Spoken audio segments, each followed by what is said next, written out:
সুপ্রিয় শিক্ষার্থীবৃন্দ, অনলাইন ক্লাসে তোমাদের স্বাগতম।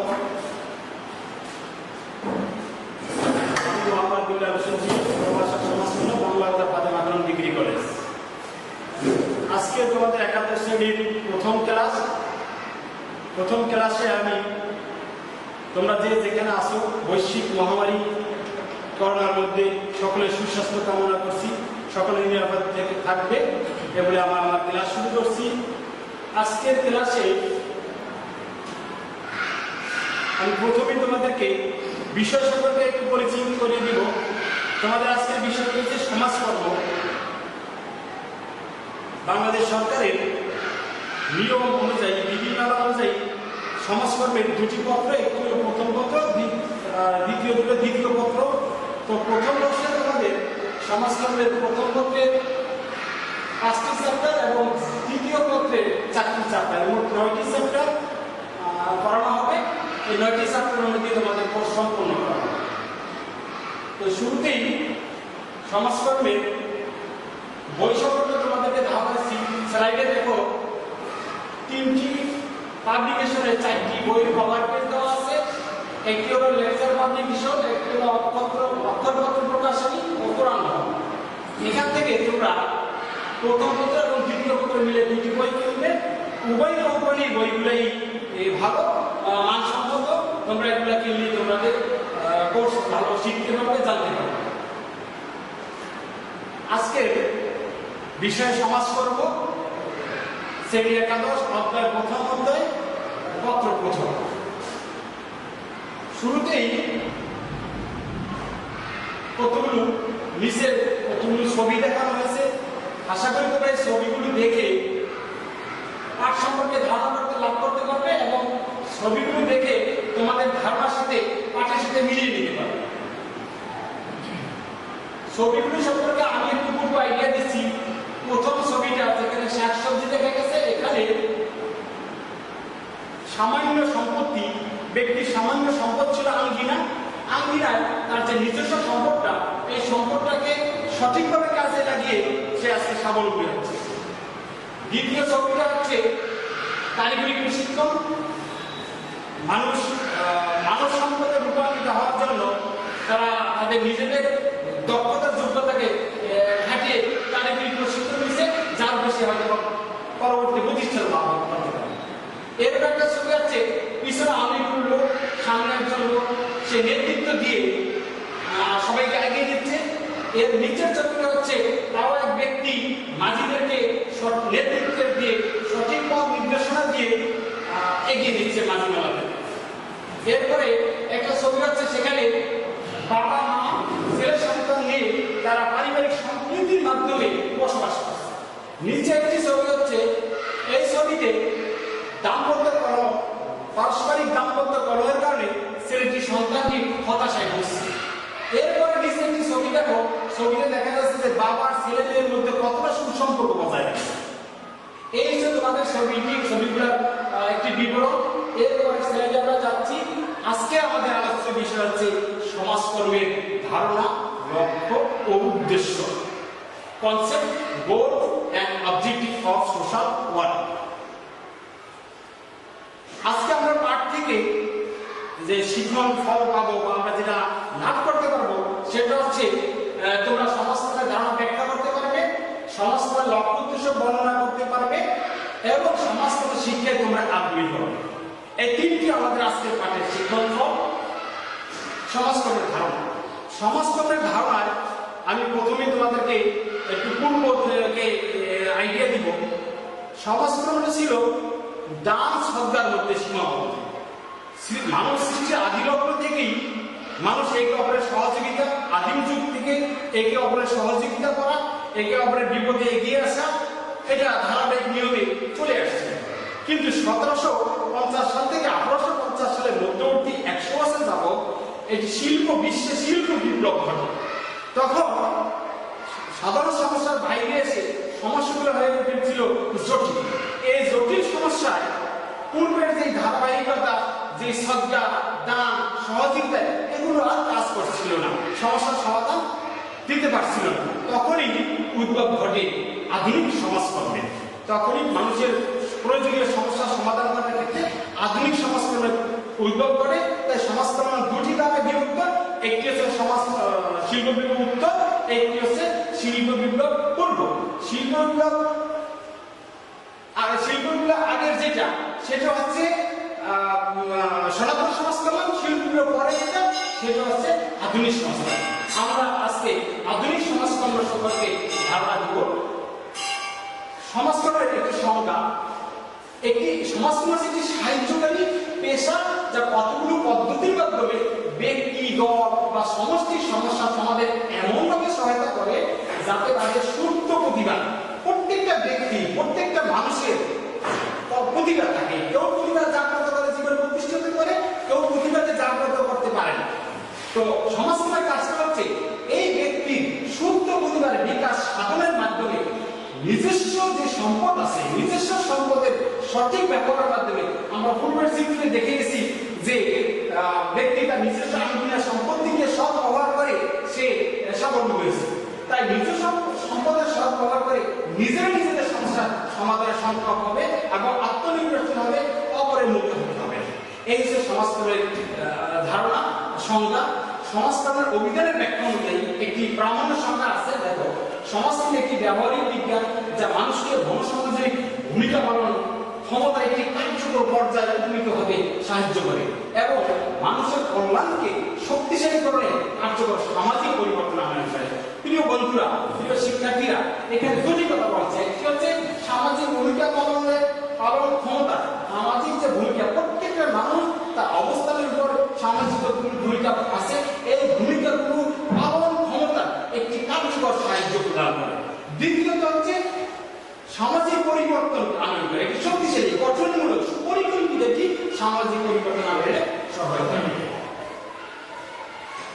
এরপর যে আমরা সমাজকর্মের লক্ষ্য উদ্দেশ্য সম্পর্কে ধারণা নিব। প্রিয় শিক্ষার্থীরা, তোমরা স্লাইডের দিকে লক্ষ্য করো। স্লাইডে আছে একটি বেসিক কথা হচ্ছে যে মানুষ ও তার পরিবেশের মধ্যকার পারস্পরিক সম্পর্ক হচ্ছে সমাজকর্মের লক্ষ্য উদ্দেশ্য ভূমিকা। মানুষ এবং পরিবেশের মধ্যকার যে সম্পর্কটা, এই দুইটা বিষয়, মানুষ ও তার পরিবেশের মধ্যকার পারস্পরিক সম্পর্কটাই হচ্ছে সমাজকর্মের মূল ভিত্তি। আমরা সমাজকর্মের কিছু সুনির্দিষ্ট লক্ষ্য উদ্দেশ্য দেখব। সুনির্দিষ্ট নির্দিষ্ট কিছু লক্ষ্য, এর মধ্যে আছে সম্পদের সৎ ব্যবহার, সামাজিক ভূমিকা পালনে সহায়তা করা, দায়িত্ব, কর্তব্য, অধিকার সম্পর্কে সচেতন করা, সমাজের পরিকল্পিত গঠনমূলক পরিবর্তন আনয়ন করা, নেতৃত্বের বিকাশ, মানব সম্পদ উন্নয়ন, মানুষের পারস্পরিক সম্পর্কের উন্নয়ন। তোমরা স্লাইডের যে চিত্র দেখছো, ওখানে দেখছো যে সবজি চাষ করে সে স্বাবলম্বী, সেখানে সম্পদের সৎ ব্যবহার করেছে, সামাজিক ভূমিকা পালনে সহায়তা, দায়িত্ব, কর্তব্য, অধিকার সচেতন করা। এবং স্লাইডে একটা বিষয় দেখছো যে নেতৃত্বের বিকাশের একটি চিত্র দেখছো, সেখানে তার সঠিক নেতৃত্ব থাকার কারণে মাঝিমালাদেরকে সঠিক গন্তব্যে নিয়ে যেতে পারছে। এবং মানব সম্পদ উন্নয়নের একটি চিত্র সেখানে ছিল যে শারীরিক প্রশিক্ষণের মাধ্যমে মানুষ তার নিজস্ব দক্ষতা বৃদ্ধি করে সে তার মানুষ সম্পদ হিসেবে রূপান্তরিত হয়েছে। এবং পারস্পরিক সম্পর্ক, সেখানে বাবা মা ভাই বোন সকলের সাথে পারস্পরিক সম্পর্ক থাকার কারণে একটি সামাজিক সম্পর্ক বজায় রয়েছে, যেটি হলো সমাজকর্মের লক্ষ্য উদ্দেশ্যের মূল টার্গেট, যে পারস্পরিক সম্পর্ক। এবার আমরা এই পর্যায়ে এই লক্ষ্য উদ্দেশ্যগুলির একটি বিস্তারিত দেখব। এই পর্যায়ে আছে সম্পদের সদ্ব্যবহার। সম্পদের সদ্ব্যবহারটা কি? সম্পদের সদ্ব্যবহার হচ্ছে সমাজকর্ম নিজস্ব সম্পদের ভিত্তিতে, অর্থাৎ সমাজকর্ম, আধুনিক সমাজকর্মের মূল টার্গেট হচ্ছে কাউকে মুখাপেক্ষী নয়, নির্ভরশীল নয়, আত্মনির্ভরশীল হবে নিজস্ব সম্পদে। আমাদের মহানবী সাল্লাল্লাহু আলাইহি ওয়াসাল্লামের যে বাণী ছিল যে কাঠুরিয়ার কুঠার কিনে সে কাঠ কেটে আত্মনির্ভরশীল হচ্ছে, এই ধরনের বাণী আমাদের সমাজকর্মের ক্ষেত্রে প্রযোজ্য। এজন্য বলা হচ্ছে যে সমাজকর্ম নিজস্ব সম্পদের ভিত্তিতে সমস্যা সমাধানের প্রতি গুরুত্ব আরোপ করে। তাই নিজস্ব সম্পদের সর্বোচ্চ ব্যবহার করা কি সমাজকর্মের লক্ষ্য। দ্বিতীয়টা হচ্ছে সামাজিক ভূমিকা পালনে সহায়তা করা। প্রত্যেকটা ব্যক্তি সামাজিক পর্যায়ে কতটা ভূমিকা আছে, একজন যদি ভূমিকা পালন না করে তাহলে আরেকজন তার অধিকার থেকে বঞ্চিত হয়। এজন্য সমাজকর্ম সামাজিক ভূমিকা পালনের ক্ষেত্রে সমাজ সমাজের প্রতিটি মানুষের দায়িত্ব কর্তব্য সুষ্ঠুভাবে পালন করার ক্ষেত্রে ভূমিকা রাখে। কারণ সুষ্ঠুভাবে দায়িত্ব কর্তব্য পালন না করলে দেখা যায় সমাজের ভারসাম্যহীনতা, এরূপ পরিস্থিতিতে সমাজ ব্যক্তি সামাজিক ভূমিকা পালনে সহায়তা। 3 নম্বর লক্ষ্য উদ্দেশ্য হচ্ছে দায়িত্ব কর্তব্য অধিকার সম্পর্কে সচেতন করা। আমাদের সমাজে 3টা বিষয়, এক হলো দায়িত্ব, এক হলো কর্তব্য, এক হলো অধিকার। দায়িত্ব আমরা পালন করবো, কর্তব্য আমরা পালন করবো এবং আমাদের অধিকার আমরা আদায় করে নেব এবং আমাদের অধিকার আমরা ভোগ করব। সেক্ষেত্রে দায়িত্ব কর্তব্য অধিকার সম্পর্কে সচেতনতা সৃষ্টির মাধ্যমে প্রতিটি মানুষ যেন তার অধিকার সম্পর্কে সজাগ থাকে এবং পরিবার, সমাজ ও রাষ্ট্রের প্রতি তার ভূমিকা কি হওয়া উচিত সে সম্পর্কে করণীয় কর্তব্য নির্ধারণ করতে পারে। এই ক্ষেত্রে সমাজকর্ম জনগোষ্ঠীকে, সমাজের মানুষকে সচেতন করে। এরপর আছে 4 নম্বরে সমাজের পরিকল্পিত গঠনগত পরিবর্তন আনা। যুগে যুগে সমাজে বিভিন্নভাবে পরিবর্তন ঘটে। এই পরিবর্তনের সাথে যখন মানুষ খাপ খাইয়ে চলতে না পারে তখনই সমাজে দেখা যায় সমাজে বিশৃঙ্খলা, সামাজিক সমস্যা। তাই পরিবর্তনটা যদি হয় কাঙ্ক্ষিত, পরিবর্তনটা যদি হয় বাঞ্ছিত, মঙ্গলজনক, তখনই সমাজে বিশৃঙ্খলা দেখা দিবে না, সমাজের সামাজিক সমস্যার উদ্ভব ঘটবে না। আর সামাজিক পরিবর্তন, অনাকাঙ্ক্ষিত পরিবর্তনের কারণেই সামাজিক বিশৃঙ্খলা এবং সামাজিক সমস্যার মূল দায়। এখানে বলা হচ্ছে যে সমাজ হতে নানা অবাঞ্ছিত সমস্যা দূর করে কাঙ্ক্ষিত পরিবর্তনের ক্ষেত্র প্রস্তুত করতে সমাজকর্ম গুরুত্বপূর্ণ ভূমিকা পালন করে, যাতে পরিবর্তনটা গঠনমূলক হয়, যাতে পরিবর্তনটা বাঞ্ছিত পরিবর্তন। 5 নম্বরে আছে নেতৃত্বের বিকাশ। সমাজকর্ম নেতৃত্ব সৃষ্টির মাধ্যমে জনগণকে সকল কর্মকাণ্ডে অংশগ্রহণ, মানব সম্পদ উন্নয়নের লক্ষ্যে ব্যক্তি সুস্থ প্রতিভার বিকাশ সাধন করার লক্ষ্যে কাজ করে। অর্থাৎ নেতৃত্ব আছে কিন্তু নেতৃত্বের বিকাশ করতে পারতেছে না, তার মানসিকতা আছে কিন্তু ক্ষেত্র পাচ্ছে না। সমাজকর্ম ক্ষেত্রে কি করছে যে নেতৃত্বের বিকাশ গঠন করে, নেতৃত্বের সৃষ্টির মাধ্যমে মানব সম্পদ উন্নয়ন করে ব্যক্তির সুস্থ প্রতিভার বিকাশ সাধন। 6 নম্বর হচ্ছে মানুষের পারস্পরিক সম্পর্কের উন্নয়ন। আজকে সমাজে আমরা যে দেখছি সমাজের বিশৃঙ্খলা হচ্ছে, এই বিশৃঙ্খলার মূল দায়ী হচ্ছে মানুষের পারস্পরিক সম্পর্কের অবনতি। কারণ শিল্প বিপ্লবের পর আধুনিক সমাজকর্মের উদ্ভব হওয়ার ফলে যেমন সমস্যা সমাধান পদ্ধতি আধুনিক হচ্ছে, পাশাপাশি সমস্যাগুলো জটিল হচ্ছে। এই সমস্যা জটিল হওয়ার কারণে মানুষের পারস্পরিক সম্পর্ক দিন দিন পারস্পরিক সম্পর্কের অবনতি ঘটছে।